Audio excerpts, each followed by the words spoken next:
All right, so everyone's talking about how challenging the upcoming couple of years are going to be from a budget perspective. And that means you need to take control of how dollars flow out of your organization. So, how do you do that? Well, it starts with the data, and specifically data on how, where, when, and with what frequency purchases are being made all across your various departments. You may or may not have a procure to pay platform that makes it easy to measure this type of activity. But to get you inspired, you should go check out Procurify's brand new Charter School Benchmark Report. It just came out a couple weeks ago and offers 10 procurement benchmarks from charter schools across the country, highlighting things like average PO volumes, spend per vendor, items per vendor, how long it takes to go from requisition to PO, and so on. Not only will you be intrigued to answer these same questions for your school, it might also shine a light on opportunities for cost control next year. You can go to procurify.com/resources to download a copy, or check out the episode description, and we've linked to it there as well. All right, now back to the show. Welcome to Charter School Insider, lessons from the nation's top charter school operators, the only podcast dedicated to the behind-the-scenes business of running a successful charter school. Join us as we sit down with charter school leaders who share how they are overcoming the biggest operational hurdles facing their schools today. Hi, Megan. Hi, Daniel. Welcome to the show. It's great to have you here. Thank you. It's great to be here. I am super excited for our conversation. And to get things started, why don't you tell those who don't know who you are or what Ops for Impact is, who you are and what you do? Yeah, absolutely. So I am Megan Thomsen. I started Ops for Impact about a year ago after 11 years in education, 10 of those in school operations. I was really fortunate to find school operations really early on in my career and kind of find my niche in education. And as I was figuring out, what was next for me a couple of years ago, I was looking for jobs and was struggling to find one that I wanted. So I decided to create one myself and create something that would be the support that I would have loved to have when I was in my first year of school operations. At first at a small network and then at a single site school, just thinking about the coaching and professional development and tools that would have been really helpful for me to get me started on the right foot. So I'm really excited to be doing that and focusing a lot on systems codification and ops leadership, and excited to dive in today. Awesome. And so Ops for Impact, you have kind of a professional development side of things for operations leaders, and then you also consult on projects. Is that right? Yes, exactly. So I do professional development, one-on-one coaching for ops leaders, and then consulting that kind of runs the gamut, but is mostly centered around systems codification and all the skills that go around implementing and maintaining really effective systems. So things like change management, process improvement, roles and responsibilities, progress monitoring, dashboard creation, etc. All that fun stuff. I love it. Yeah. All right. So since we can't talk about everything today, we decided we're going to pick one topic that would be interesting to explore and hit on some of the areas of expertise that you mentioned around systems codification, process improvement methodologies, et cetera, et cetera. So when we were talking ahead of this conversation, we landed on day one readiness. And this is probably an incredibly relevant topic given where we're at in the year. It's April 30th, 2024 on the date of this recording. So before we dive into some of the systems work related to day one readiness, can you just talk to us about what all day one readiness entails? Like day one readiness being the umbrella. What are we talking about when we say getting ready for day one? Yeah, that's a great question. The way that I have defined it in the past is at least from an operations perspective, because there are a lot of things that need to go into getting ready for day one. But if we're focused on operations here, I think about it as everything that you need for students and teachers and staff to be ready for day one in terms of operations, tech, and facilities is kind of the big umbrella items. And then within that, you have things like school nutrition, safety, student devices, staff devices, any tenant improvements that you're making in your facilities, maintenance issues that you need kind of a longer time in the building without students there to do over the summer, that sort of thing. But everything that you need for a successful day one. So there's a lot of moving parts. Yes. Getting ready for day one to be seamless. And so before we dive into some recommendations for how to improve your day one readiness plan, let's talk about maybe just a couple of the biggest challenges. Why is this, outside of it just being purely a lot of work to do all of those things that you were alluding to. What are some of the maybe challenges or missteps that you've experienced, or maybe mistakes you've made that you steer other ops leaders now in a different direction? Absolutely. Absolutely. There's been a lot of learning over the years. And I'd say that's the biggest reason that this became a really big focus for me, especially in my last role, a network of 6 schools, because we were facing a lot of these challenges year over year and wanted to improve the process and make it easier for the schools. I was on the network team at the time. And a few of the things that we ran into that we eventually kind of found solutions for and kept working through. Number one is not planning enough or early enough. So starting early enough and aligning that planning to the budgeting and strategic planning process so that everyone is aligned, from principals and school operations leaders to your finance and operations and other leaders on the network team if you are a network. But of course, there's many people to coordinate with if you're a single site as well. Another one that we run into is not matching your project management tool with the complexity of what you are managing. So we got to the point that we had, I think, 5 schools at the time. And, we were managing everything that I mentioned before, but we were doing it all in Google Sheets. And eventually it was just too complex for that. So making a switch to a formal project management tool, we chose Asana, made a huge difference. And then the other 2 are kind of related that I was thinking about. One is trying to do too much in short summers. So making sure you're realistic with the amount of time that you actually have, and doing, not necessarily putting everything in the summer, thinking about like what can be done throughout the school year. That's maybe an annual thing, but doesn't have to be done in July. There's so many things that do have to be done in the summer for day one readiness. So thinking about spreading that out over the year, and then just generally overcommitting and like wanting to be helpful, wanting to say yes to everything. And maybe you have the budget for it, but you don't have the capacity for it. So that was a big shift that we made as well, is like not only looking at the budget, but looking at our central team's capacity, our school team's capacity, the capacity for change, et cetera. Got it. So reverse engineering some of those challenges, not planning ahead, not giving yourself enough time to be ready, not having the proper tools to manage as the complexity grows, particularly if you're scaling an organization, and then not thinking strategically about execution, not having enough human capital resources or time resources or what have you.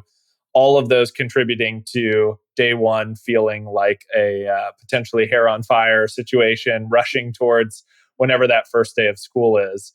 But it doesn't have to feel that way. And we're going to talk about some recommendations for schools. So let's just say I'm on an ops team and we know that we could improve greatly in this area. And every year it feels like we say this and then we don't actually make any changes. Where would you recommend a team starting, just maybe even to evaluate their day one readiness plan?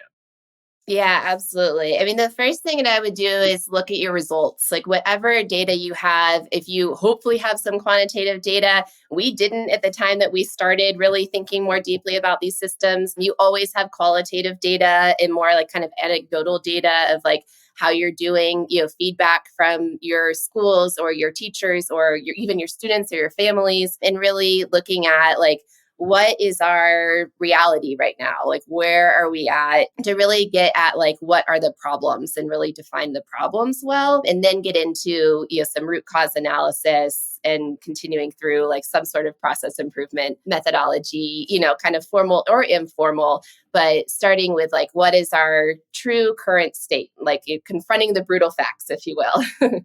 What are some additional data sources to get to the true state that you're describing people could look at? You mentioned maybe like anecdotal parent feedback, or I guess if you do a family survey, potentially frustration from staff. What are some other data sources? Because there's so many different components of day one readiness. Are there other places people can look to get feedback to get to true north or true current state? Yeah, absolutely. I mean, there are a number of more specific data points that you could look at. If we think more about like some of the particular work streams, like you could look at, did all students have, if you have a one-to-one Chromebook program or something similar, did all students have a Chromebook on day one? Did all staff have a working laptop or whatever tools that they need on day one? So it's like very simple. Like, did everyone have the tools that they needed on day one? Were like breakfast and lunch ready with the servers there, your POS system ready to go on day one. So some of those like really easy to kind of see and quantify items can be really helpful. We're all emergency backpacks in classrooms, a number of safety things that you could think about. We're all lights working, so a lot of these things you can even Right. do a walkthrough on day one. If you don't necessarily have specific ways that you are tracking these things, a lot of these are things you can see if you're there. Something that we did early on and have continued to is surveys and like live in-person debriefs with schools. This could be with school leaders if you're a network and ops leaders, or with teachers and staff if you're a single site. But that was the biggest thing that helped us improve in the beginning, was having that survey data. So we were looking at like, all right, what's the reality of like how this is playing out for everyone? And the qualitative feedback was just as helpful. So we could see like what was their experience through the process and what worked and what didn't, and what suggestions that they might have. So let's say, as we were talking about, you go through that process and you identify all the challenges in your current day one readiness plan, and it's time to make some improvements. And I know you're passionate about process improvement methodologies, of which there are many. What have you found to be most effective? Where do you recommend teams start? Yeah, absolutely. And there are so many great methods out there like PDCA, DMAIC, et cetera. As I reflected back on how we did this, I identified 5 steps that we went through as we continued to iterate on our day one readiness process year over year. And we did do a big overhaul when things just like really weren't working one year. But then we built this in as an annual process that we were constantly looking at data, improving the data that we could look at to what we were looking at before, continuing to get feedback in surveys and in listening tours, and continuing to go through this process year over year. And that's how we really got to much better systems. So that's one thing to think about as you're going into a process improvement kind of method, to not necessarily put all the pressure to do all the things at once. I think one of the best things that you can do is choose 1 or 2 things to win on and improve for that year, and think about, okay, what can we do the next year and the next year, and think about it as a longer process than just like, we have to fix everything right now, because that's really, really hard to do. And then you commonly end up doing 10 things not as well instead of 1 or 2 things really well. So after you get really clear on your problem and kind of your current state, the next thing is to decide that you're going to solve the problem. Sometimes you can get down rabbit hole after rabbit hole, and you haven't actually made that clear decision that we're going to solve this problem, even if we don't know what the solution is yet. That's okay. That's a couple of steps ahead. And then really getting into root cause analysis. And again, talking to a variety of different stakeholders to get different perspectives. You might think that the root cause of something is one thing when it's really another. A good example of that in our first couple of years of iterating on these systems is we definitely needed to improve our project planning and the amount of like resources and attention that we were putting to that. But something that another teammate pointed out at the time is that the collaborative planning process with the principals and ops managers was like one of the root causes of the issues that we were having, that we weren't aligning really early on in the process, and getting enough feedback, being clear enough on who was doing what and what we were committing to. So it can be a little bit surprising sometimes, like what you think is the root cause versus what someone else thinks is the Right. root cause. And you can do simple things like asking the 5 whys, like a method that came out of Toyota many, many years ago and has a lot of different applications, but can be super helpful in process improvement. Really, like starting with your problem and asking, okay, let me think of a good example. We didn't finish 2 of the facilities projects that we said were going to be done by day 1. Why? You come up with, okay, the vendor rescheduled on us at the last minute. Why? And like continue going through until you come up with kind of the root cause. And maybe it's planning earlier, maybe it's vetting vendors differently, maybe it's having a plan B, but continuing to dig deep into that and making sure that you're thinking about like all the different things that influence a system, not just the processes themselves, but the team's capacity, the team's development and skills. Do they have the ability to follow through on everything that they need to? Do they need more development? That sort of thing. So why do you think, and I love the 5 whys, by the way, I think toddlers actually trademarked that prior to Toyota in getting to root cause. That's certainly been my experience. But why do you think it's worth the time, like the extra time it takes to work through a process improvement methodology? Because I think oftentimes in the day-to-day of problems kind of being front burner, it can feel like, well, we know these couple things went wrong. Let's just fix those immediately and move on because we've got this laundry list of other projects we need to do. Why do you think it's worth taking the extra time to take a step back and work through process improvement methodology? That is such a good question. And I have to say, my toddler is also very, very good at the 5 whys. We get to some lovely existential questions almost daily. Right. And he usually goes way past the recommended 5 whys, which can be very fun and fascinating. But to your question, I would say there are 2 reasons that it is worth taking the time. One of them is that you know that you're solving the right problem. As if you solve a problem that's really a symptom of another root cause, that root cause is still there and is still going to continue to rear its ugly head. And the other equally important reason I think it's worth taking the time is that you have time to get input from stakeholders. So you know that you are creating a solution that is going to be the most efficient, the most effective, and work for your community because, like we've talked about a couple of times, these are really complex systems. This can be talking about hundreds, even thousands of tasks. And it's hard for one person or 2 or 3 people to really get their arms around that. So it gives you the time to really understand the problem well and really understand potential solutions well with all of your stakeholders. Got it. Okay. So in terms of where we're at in the hypothetical process, we've walked through kind of identifying gaps in our current system. We've asked the 5 whys, kind of tried to get to root cause, and we've identified what we think are maybe 3 to 5 big underlying root causes or root issues that potentially, if we could solve even 1 or 2 of these, this would make a big difference on our day 1 readiness for the following academic year. What happens then? Walk us through what to do next. And let's hypothetically say this is an ops team of 3 people so that there's some moving parts. This is not a team of 1. Right.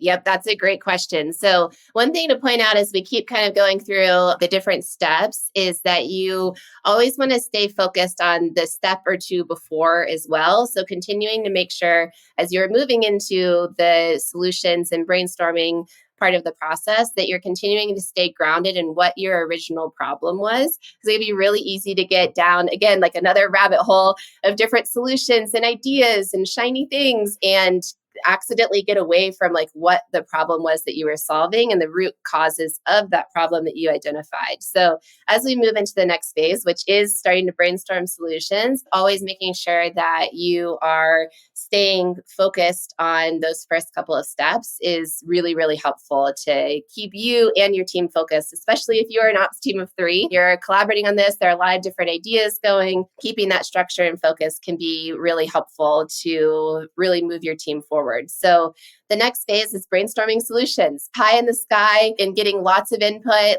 not only from your team of 3, but using that team of 3 to get stakeholder input from others, from schools, from principals, from teachers. Day 1 readiness is something that touches absolutely everyone, including students and families. So you can never get too much feedback when it comes to day 1 readiness. We actually, when we were in one of our biggest iterations of our day 1 readiness process, we borrowed a method from the tech world for prioritizing solutions. And it's product management method called the RICE scoring model. So if you want to do a deep dive and really nerd out on it, there's lots of great information online about it. But it's basically helping you go through all of your solutions and you're aiming for the ones that are going to be the lowest effort and highest impact. So what's relatively easy to do, not super time consuming, not super expensive. Of course, budget is a factor in this model, is going to have the biggest impact on your end results. And that can help you kind of sort through okay, if we're going to pick 1, 2, maybe 3 things to win on this year, that can help guide your thinking and guide your team's thinking on what to choose and what to start with. How do you go about, so I really like that idea of focusing on things that are high leverage, kind of low risk, high reward, doesn't maybe require massive change management, very impactful on people's lives as it relates to day 1 readiness. How do you go about actually implementing solutions? I guess maybe this gets back to the time of year you're at, because I would imagine one of the challenges with day one readiness is you learn a bunch in that first 90 days of kicking off the academic year, but then to really know whether your solutions have worked, you might have to wait a full academic cycle. But maybe I'm wrong as it relates to that. Like, how soon can you implement solutions after this process of brainstorming ideas that can really move the needle? Oh, that's an interesting question. Usually you do have to wait a year. If you are, or, it's really 7 or 8 months until you're starting to implement your solutions, but you're not going to see the results for a year, to your point. Unless you're in a situation like we were a couple of times. Yeah, actually 5 or 6 times where we're moving a school in the middle of the year. And of course, a school move is a lot of the same things as day one readiness, because you're basically having a day one in your new building, regardless of if it's actually the first day of school again. So we had a couple of opportunities where we were implementing a couple of months later because we were moving 3 schools in January 2020. So we were able to iterate and apply it right away because we happened to be doing something that was basically day one readiness in the middle of the school year. But typically you're going to need to wait the following year. You might have a solution that applies to other work streams. So like if you are implementing a different project management tool or a different way that you are running your team meetings to stay on track and troubleshoot together, that's something that could be applied to other things that you could try out and like pilot the project management tool with a different work stream and try it out with one school, start small and just see how it works, even if it's not day one readiness. A lot of these skills transcend different work streams. So you could also try that out and work out the kinks. Yeah. So, like you mentioned, making the move from Google Sheets to Asana, a much more complicated system, but also provides a lot of additional bells and whistles. Did you all start to utilize Asana prior to, like, for other use cases, as you mentioned, or what was the adoption of that tool as an example of this? Yeah, that's a great question. And I could talk about Asana for our entire hour. But Asana is something that I used in my role previous to that one. And I was using it for my own organization to start, but I kept talking about how great it was and showing people how it helped me with my own work streams and managing, the complexities of being an ops leader. And I actually, just because I was sharing those best practices, a lot of people on central network teams started using Asana for their own organization. Some started using it together. It's great in teams, but you can also use it by yourself. So it started kind of organically. And then as our day one readiness processes were scaling and getting more complex, some of the team was already familiar with it. At that point, I was project managing our day one readiness process. So I already had the know-how to implement. Some of the team was already using it, so it was already invested. It didn't affect the schools, so it was a little easier on the change management side. It only affected 4 or 5 people at the time directly. So that made it easier to kind of make the case for it and make the switch. And it made it more of a low effort, high impact solution because of that, because we already had people familiar with it. It made implementation easier. And then that actually helped make iterating in years to come easier because we were able to make templates at Asana instead of starting from square one or making copies of Google Sheets, which was getting very messy from year to year. We created really, really extensive templates for different scenarios, whether a school was in a temporary site versus a permanent site, whether a school was moving or not, whether they were in their founding years of the slow growth model or if they were already fully built out. So we're able to play around with all of these different scenarios and make planning year over year more efficient and more effective, which has continued to have positive ripple effects too. I think that's a good segue into the next thing I wanted to ask about, which was, we've been kind of talking through a hypothetical scenario. Let's say an academic year goes by, you implement 2 or 3 solutions, and every year day one readiness takes on a different form because of other factors and different variables.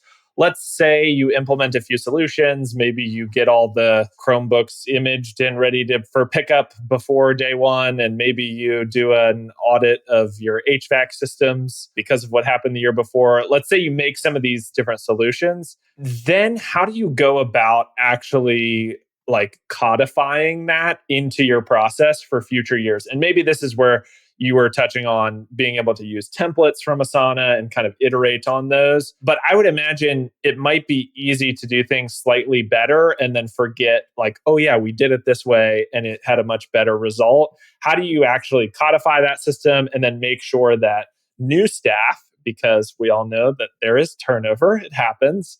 How do you go about ensuring that new staff can kind of integrate into an existing system versus every time someone gets onboarded, it's kind of like you start at square one? Yeah. Those are all really, really good questions and things that we wrestled with. So, like, part of the codification was Asana. So, a lot of the codification was in Asana, including the template for the project plans for each school, a template for the planning for the project plans, so that was all kind of baked in there on repeat, kind of automated. So part of it was that. Part of it was codifying some of the decision-making protocols in terms of how we handled requests, how we made decisions about the budget, how we thought about planning for multi-year projects, things that like we wanted to commit to but couldn't in the current year. So part of it was like the actual plans and project plans. Part of it was decision making kind of criteria and tools and timing. And then part of it, which we talked about a little bit in the beginning, was figuring out what belonged in day one readiness and in those plans I was just talking about, and what really belonged in individual teammates' like what we called playbooks. So it's just part of their annual checklist items, like doing a proactive check of the HVAC systems, doing a walkthrough to make sure that all of the classrooms have emergency backpacks, and then figuring out, is that a central person that does that or is that a school person that does that? Right. So really dialing in on like what's part of day one readiness and what's not. And anything that doesn't have to be part of day one readiness, put it in that annual cycle in someone's playbook. And then when someone starts, they, in a perfect world, once these systems are all dialed, you have project plans in Asana, you have a project plan to plan the project plans in Asana, and you have a playbook for each person. So they know, what are my day one readiness tasks and roles and responsibilities that are kind of part of that discrete project, as discrete as you can make it, and then what are part of my daily, weekly, monthly, annual responsibilities. And once we got to that point that we had all of that documented, that's when you can really get to some very fun iterations and innovations once you have those baselines down. And it makes onboarding much, much easier. So for a long time, I was project managing and I was doing all of the ops tasks for the networks. Our team was small, but as our team grew, I had someone to delegate some of those ops tasks to. Eventually, we brought someone on that part of their role was project managing D1 PMC. And when she was brought on, it was in like December, January of that year. So it was right when we were kind of kicking off planning for the next year. She was able to get up to speed so quickly. And she'd already worked on some day one readiness projects before, for sure, but she'd never done the project management side of it. And she was able to find success really quickly because everything that was a repeating task or part of the planning process was already documented, and she wouldn't miss things. And we would go over it in our check-ins. I would make sure she understood things, help her build up her skills, etc. But she never missed anything. So it was all there. And if I forgot to remind her about something, it was in Asana. So we knew it wasn't going to get missed. And it made it really easy for her to get up to speed quickly and start, contributing to the iterations and the ideas and making adjustments really quickly too, because she was able to get up to speed on what we'd already built pretty easily. And where does this, I guess maybe the question I want to ask here is, where does this maybe go wrong? Because I would guess that there's some ops managers listening to this that are saying, I am the king or queen systems codifier at my organization. And I always spend a ton of time making sure that we have everything in writing. And then nobody follows what's been codified by me. I would imagine that's a potential pitfall. Where does this maybe break down? Because you talked about a lot of the benefits of having a new person come on, being able to plug into the system, having a record, if you will, of the changes that have been made for the iteration cycle. What are some maybe potential pitfalls people can avoid when codifying systems? Yeah, that's a great question. So one in particular that we ran into is keeping the tools that the entire team is using as simple as humanly possible. Get really, really easy when you're talking about hundreds or thousands of tasks. I actually looked it up before this. The last cycle that I was a part of was 1,400 tasks across 6 schools full program. Oh my goodness. Yeah.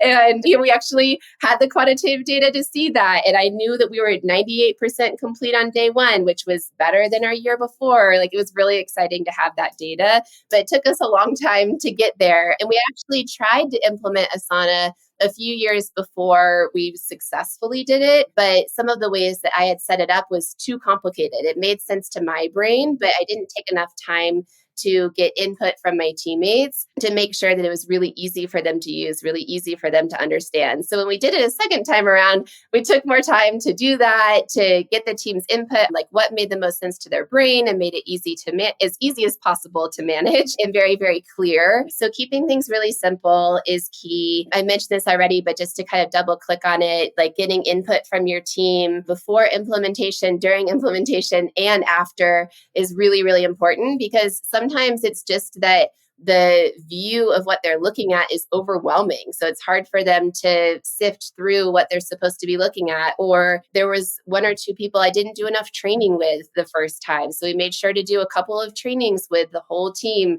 the second time that we implemented it. So I think it's really like getting curious about why people aren't following the process that you've put together. Like, it might just be that they need more training. It might be that they don't quite have like the skills in one way or another to implement. It might mean that they are over capacity and they need either some help with time and task management, or that we need to even out the workloads. And yeah, it can really be a variety of things that can contribute to that. Or it might be that the process doesn't work very well. You need to look at the process. But I think that's where, like, going back to the root cause analysis and thinking about those 5 whys, getting really curious, thinking about all the things that could be contributing to what you're seeing that can be invisible and kind of hard to understand, can help you avoid those pitfalls or deal with them as they come up, because things are going to go wrong.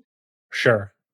Inevitably, it's going to happen. All right. So I want to bring us to a close here. And the last thing I wanted to ask about before we talk a little bit about kind of recommended resources is the cadence of doing all this. At the top of the conversation, we discussed this doesn't have to be something that is lumped into the summertime. This is one of the 3 big kind of learnings you mentioned at the top of our discussion, was over-indexing on execution during summer. Nobody wants to have an incredibly stressful summer, but inevitably there are a lot of things that do have to happen between doors closing and doors opening. How do you think about the cadence of the academic year as it relates to day one readiness? And have you come up with any sort of frameworks or recommended times of year to tackle different components of what is indeed a big project?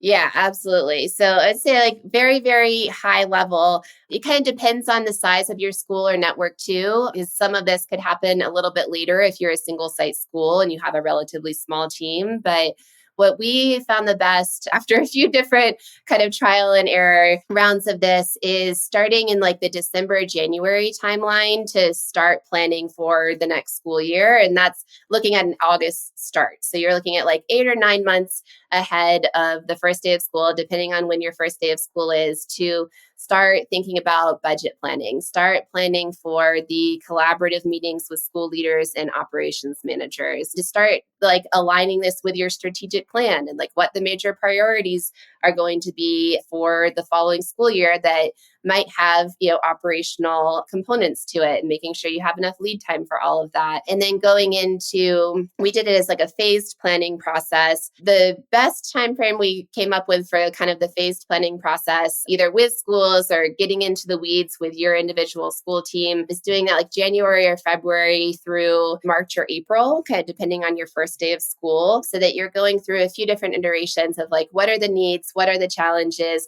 what's possible in terms of budget and capacity, going through a couple of different versions of that to land on like, what are we committing to for this school year? And that's just on top of the things that you have to do every single year, of course, like buy a new set of Chromebooks for the new oncoming grade level, or replace emergency supplies that are expired, et cetera. So really thinking about that through like March, April, finalizing your project plans in April or May. And then there are some things that you can start doing before school is out, of course, too.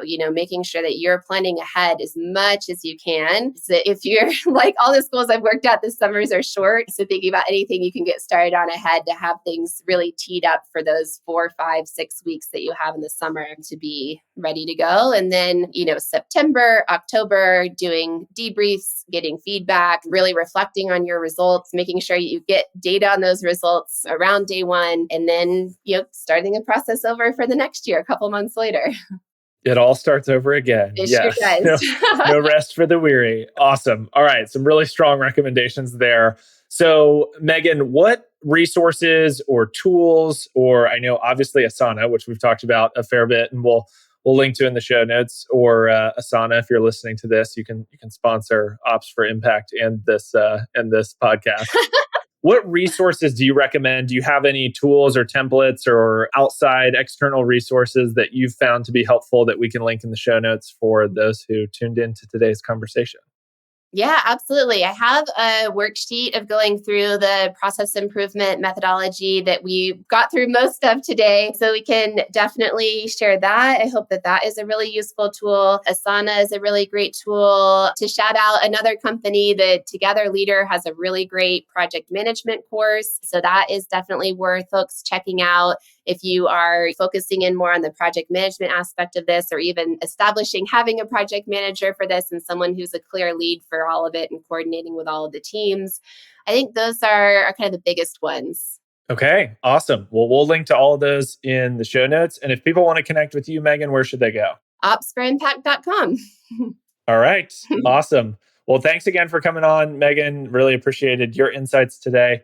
And it was great having you on the show. Thank you. It's great to be here. Thanks for listening to Charter School Insider. This show is brought to you by BuyQ, the group purchasing organization specifically for charter schools. Want to learn how to maximize your school's purchasing power? Join together with thousands of other charter schools by visiting buyq.org/sign up. BuyQ's purchasing program is free and has no obligations or commitments required. If you enjoyed today's episode, do us a favor and subscribe on your podcast listening platform of choice. If you have a question or feedback for us, we'd love to hear from you. Send us an email at podcast@byq.org. Thanks, and we hope you'll tune in for the next one.